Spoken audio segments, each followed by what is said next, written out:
Now, we're seeing a lot of criticism of Israel worldwide. We're seeing a denial of atrocities which were perpetrated against Israeli civilians in one of the most documented conflicts, or in the most documented events in history, and even blatant hatred expressed towards Jews and towards Israelis. At this point, how do you feel the public in the West is viewing this conflict? Well, yes, there's a segment of the public that's on fire. I mean, to be generous, we'll just say they care a lot about Palestinians. To be less generous, I'd say they're motivated because it's Israelis and Jews and the world's only Jewish state that is fighting with Hamas.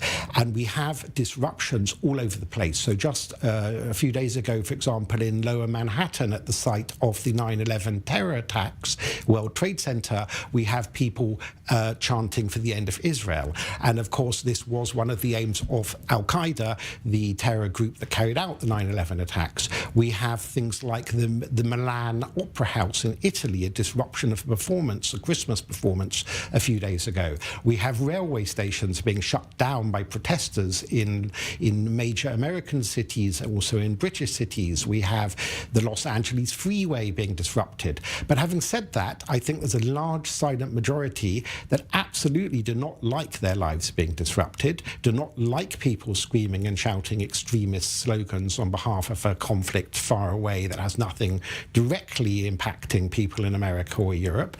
And I think that although the opinion against Israel is very vociferous, there's probably a large silent majority that quietly sympathizes with Israel. They know perfectly well what happened on October 7th. Some of the voices shouting denial tend to be the usual suspects, some far leftist journalists like Owen Jones, of the columnist for the British Guardian, who's kind of muddying the waters if people were really raped or something on October 7th. He's sowing doubt on it, but he's been condemned by other journalists in Britain for sowing such doubts.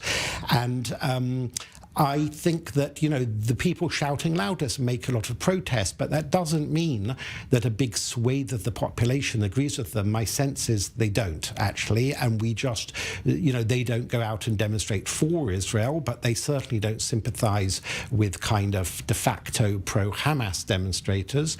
And in fact, electorally, we see elections like we just had in the Netherlands. Geert Wilders, who is a kind of anti-Muslim candidate, or he would say he's just a pro-democracy candidate, he scored 37% in the Dutch elections.